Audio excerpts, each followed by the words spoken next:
Quant à nous, on se revoit la semaine prochaine, même heure, même poste, pas les mêmes problèmes, par exemple. Bye-bye!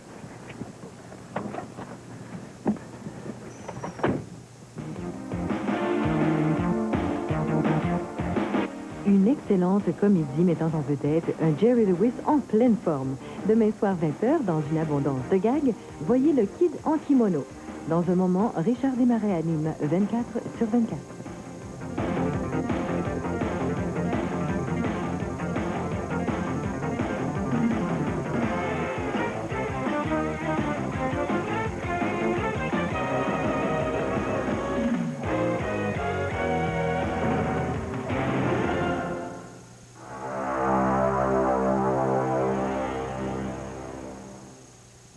Chez Jenner, il y a le noir, mais maintenant, il y a le blanc Jenner. La toute nouvelle cuisinière, grille double surface de cuisson Jenner, avec fourneau agrandi, commande automatique de nettoyage par minuterie, ou la surface de cuisson convertible double Jenner, avec grille épargne énergie à fiche de raccord, et le four encastré Jenner à cuisson conventionnelle ou à convection avec auto-nettoyage. Et enfin, le réfrigérateur Jenner, portant la garantie en or Jenner. Jenner, nouveau blanc, la mode des années 90.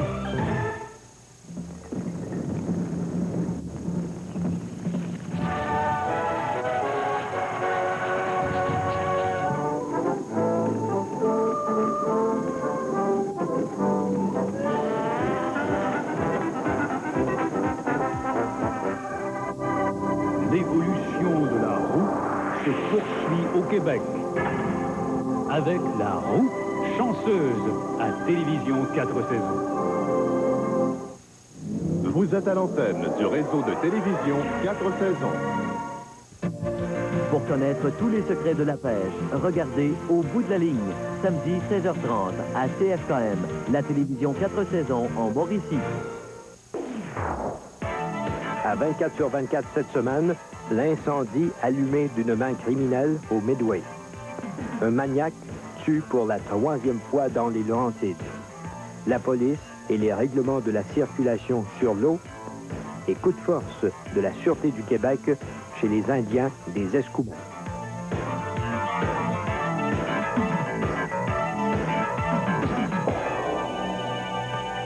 Mesdames et messieurs, bonsoir. Un des faits marquants de la dernière semaine, c'est cet incendie criminel survenu dans un bar-salon de la rue Saint-Laurent, le Midway. Ce feu, qui a eu lieu dans la nuit de vendredi à samedi dernier, a coûté la vie à 4 personnes et occasionné des blessures à 8 autres. Puis le feu, les flammes, ça sonnait comme un dragon. Le feu, qui a vite dégénéré en alerte générale, a débuté tôt dans la nuit de vendredi à samedi dans l'établissement situé au 1219 boulevard Saint-Laurent à Montréal. C'est un cycliste frustré de n'avoir pu garer son vélo à l'intérieur du bar qui aurait mis le feu à l'arrière de l'immeuble, qui est maintenant une perte totale. Toujours selon cette hypothèse, un serveur du Midway, exaspéré de ne pouvoir faire entendre raison à ce cycliste, aurait sorti le vélo en question sur la rue Saint-Dominique. Quelques minutes plus tard, son propriétaire aurait constaté que le vélo avait été volé, ce qui l'aurait mis hors de lui et l'aurait incité à revenir au Midway plus tard en soirée avec des bidons d'essence. Le musicien Normand Gagnon donnait un spectacle au moment où l'incendie a débuté. Je me préparais à monter pour faire mon dernier spectacle la soirée. Puis j'étais rendu à ma 2e chanson. Puis c'était appelé à craquer là-dedans. Puis on avait beaucoup de plaisir. Là, quand j'ai vu mon organiste, il dit « Ah, Normand, il y a du feu en arrière. » C'est comme une explosion. C'est fait instantané en arrière de la table de poule. Une cliente, Marcelle Duval, a subi de légères brûlures en sortant de l'établissement en feu à 4 pattes.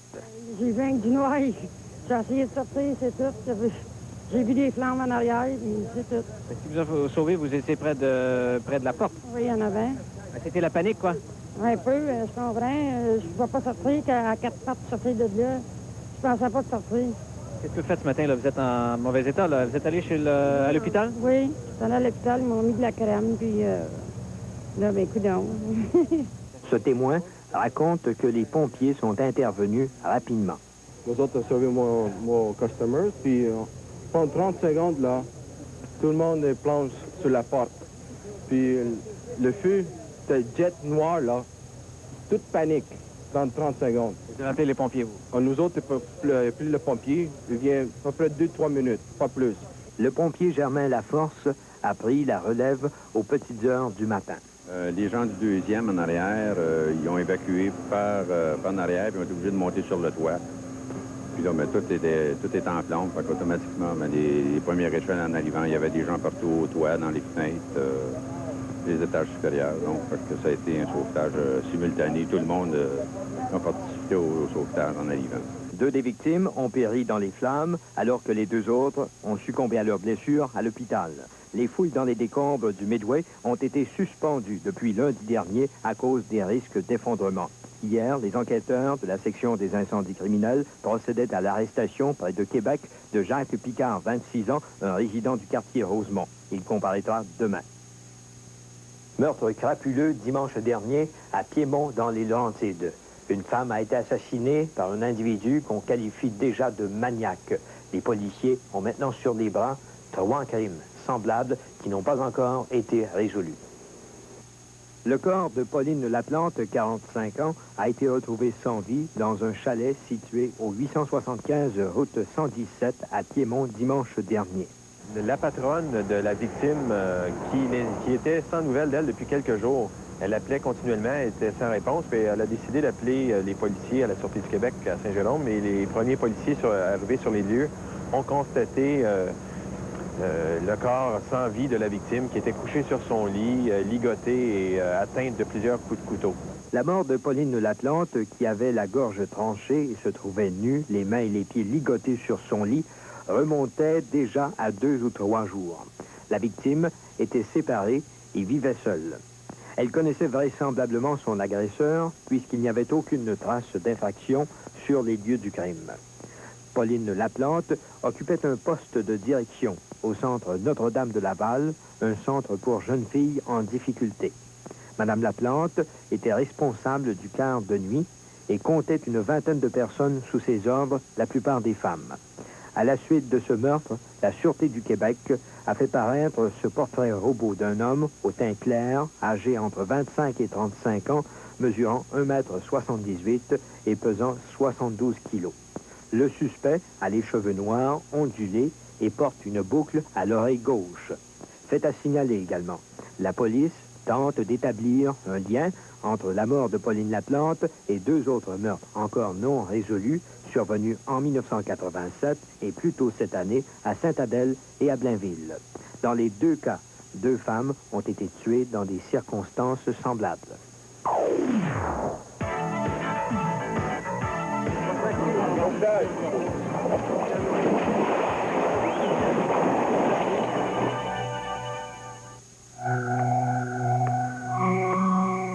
À l'aube de la civilisation, l'homme a dû apprendre à maîtriser le feu. Sa survie en dépendait. Aujourd'hui, l'homme doit encore maîtriser le feu. La survie de nos forêts en dépend.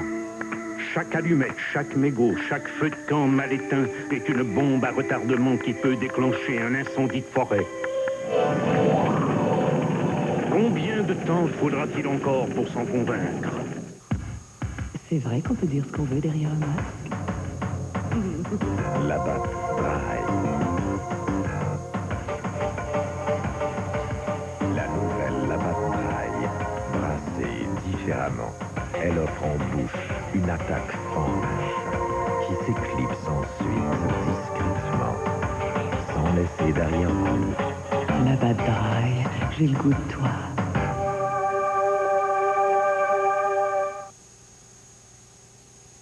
Public cette semaine de Marcel Giroux, ce pompiste de 36 ans, brûlé vif le 1er avril dernier en tentant de résister à un voleur.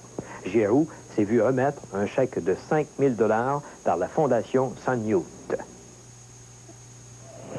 Marcel Giroux se souviendra longtemps de ces instants d'horreur, de cette nuit froide du 1er avril dernier, où il s'est trouvé transformé en véritable torche humaine. Il m'a montré un couteau. Et puis il m'a dit de m'étendre à terre. Et il m'a attaché, il m'a dit qu'il n'y a rien qui s'était pour se produire. Que je faisais que ce qu'il me disait, que j'avais aucun problème. Mais ça n'a pas été le cas. il m'a aspergé d'essence et il a allumé ça avec un briquet.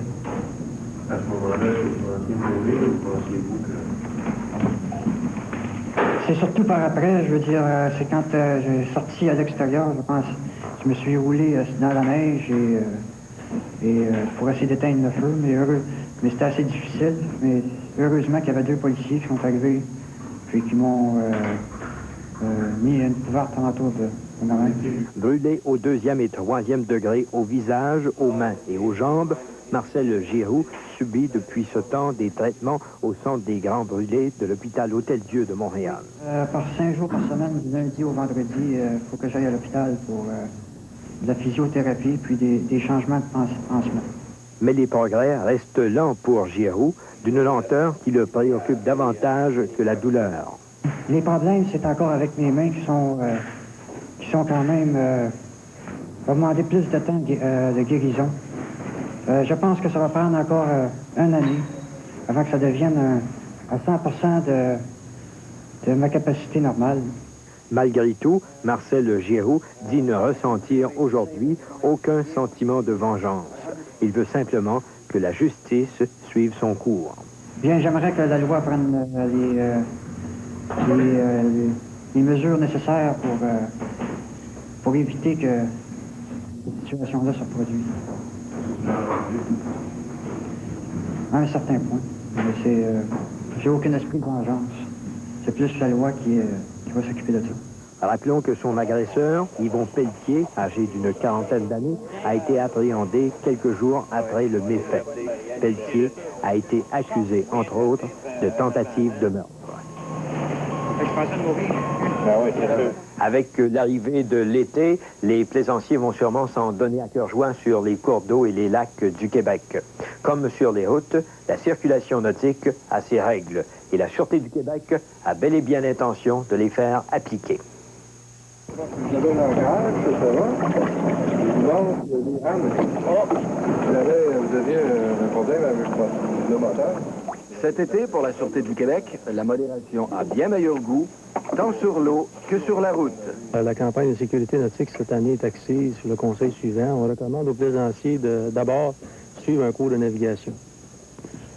Pour la Sûreté du Québec, il y a une mission policière. Par contre, on va travailler énormément à la surveillance des personnes qui conduisent des bateaux avec capacité affaiblie. Ce sont les mêmes règles qui régissent la conduite en bateau que la conduite automobile. La saison passée, en 88, les policiers de la Sûreté du Québec ont effectué 17 arrestations pour capacité affaiblie sur l'eau au Québec. Donc, c'est pas tout le monde qui est conscient. Puis d'ailleurs, on appuie notre patrouille nautique avec un programme d'information important où on fait le tour des marinas avec notre infocar. On distribue de l'information aux gens, des dépliants. On monte un film vidéo sur toutes les règles de sécurité qu'on doit suivre en bateau. On axe énormément sur la prévention. On travaille en étroite collaboration avec la garde côtière, la GRC, et plusieurs corps policiers municipaux qui sont équipés de bateaux. Alors, il n'y a pas seulement 8 bateaux au Québec sur l'eau, heureusement. Et puis, les parents sont responsables des actes et des gestes posés par leurs enfants. Quant à la Sûreté du Québec, on regarde au niveau de l'infraction de vitesse. On n'a certainement pas de radar pour calibrer la vitesse sur l'eau, mais par contre, toute action insouciante ou téméraire sur l'eau à l'égard de la sécurité d'autrui, c'est régi par la loi, puis on est là pour l'appliquer. Puis on va aussi prioriser les heures de pointe de navigation les fins de semaine.